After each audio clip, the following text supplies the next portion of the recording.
Hello again, my name's Gabe Zollner. Thought I'd do another little gun commercial. Want to talk about my Springfield. This is a Springfield XDM. It's a .45 caliber. The M stands for match grade barrel. The gun has a number of unique features and characteristics I'd like to explain to you. It's got a device back here, as you can see. That's one of the safety features. You can't fire the gun until that's pressed in. It also has a safety feature on the trigger right there. That has to be depressed as well. The gun has some modifications done to it. I don't know if you can see, the grip has been knurled, so it's got a rough surface on it, so when I grab a hold of it, it's not going to move out of my hand. What's unique about this gun as well is that it has an adjustable rear sight. Most semi-automatics don't have adjustable sights. It also has a feature on top that lets you know if there's a round in the chamber. The magazine holds 13 bullets. It's called a double stack. You see the way the bullets are they sort of stagger themselves in. Otherwise you couldn't get that many in that magazine. The gun is easy to break down. What you do is you make sure it's loaded, which it is. It also has a high-performance competition trigger. There's a company called Powder River Precision. You want to take a look at them. I had sent this gun to them to have it modified. I didn't realize that they actually sell these guns. They also sell Glocks. And they do a lot of trick work. The gun had about a 5.5 pound pull trigger. It's down to about 2.5 pounds now. They have a number of different triggers you can select from. This has got the high performance, rather sensitive trigger. It also has, you see this little lever here? You push this up and you take the slide off. That's how it breaks apart. And it has a titanium guide rod. This guide rod is normally very lightweight. Since it's titanium, it's rather heavy. And it's designed to help reduce recoil, because the gun does have a tendency of having a fair amount of recoil, and it's very easy to reassemble. You just slide it back on to the guides, bring it all the way forward, and push that down, and it's ready to go. Again, this is a 5.25 inch barrel. It's a competition grade weapon. It has a long sight radial, so it's not that difficult to get on target. Springfield 5.25 XDM.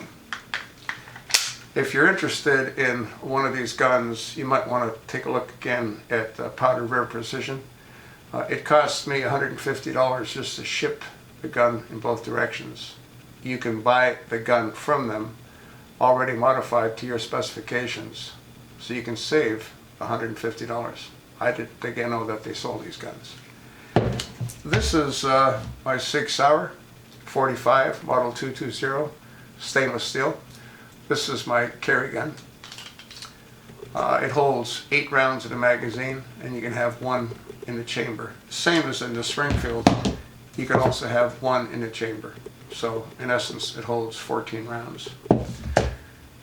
What's unique about the Sig Sauer is they break apart in a similar fashion as the other gun that I showed you a moment ago, but it has a couple of features that the other gun doesn't have. It's got a decocker. See this little device right here? Watch the hammer. It releases the hammer. That's one of their safety features. They don't have that other device on the back of the stock that you have to depress.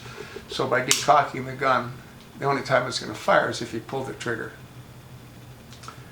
This again is a 220, a .45 caliber, Sig Sauer. It also has what they call an SRT trigger, which is a short reset trigger. So the first pull is full length, subsequent pulls are about 60% less. And this is a 9mm Sig Sauer model 220. Again, it operates in a similar fashion. It has that same decocker that releases the hammer, and this magazine holds 13 rounds. It's also what you would call a double stack, as the bullets go sort of in and they stagger each other. This gun here is a 9mm, whereas again the 45 isn't exactly what it states, a 45. And you can get one of these in different barrel lengths. This again is the 5 1/4, the competition gun. You can get it in I think a 3.5, 4.5, 4 1/4, different size barrels, but they pretty much function the same way. If you go to Powder River's Precision website, you can see what they have to offer, and you can see all their various enhancements that they make available for the gun. So you also realize that I like Sig Sauer. I've had this gun since 1984. They look pretty much the same. The only difference is that it would have a guide rail, like this has a guide rail, and you can put different attachments on. You can put a flashlight on, you can put laser sights on, whatever you feel that you'd like to attach to the weapon. I like to have it clean. That's why it looks like this. Both guns are relatively heavy, and that helps absorb the recoil. I wouldn't recommend a 45 as a starter gun for anyone. You might want to consider going for the 9, much less recoil. And with the kind of ammunition that's available in today's market, 9s are pretty much as devastating as 45s.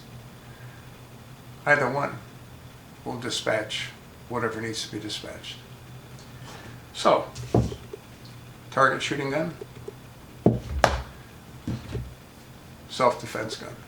See the difference in the barrel length? Shorter barrels make the gun less accurate at longer range. Longer barrels make the gun more accurate at longer range. Hope you enjoyed the video. I'm trying to provide information to those folks that might be shopping for a new weapon. Thanks for listening.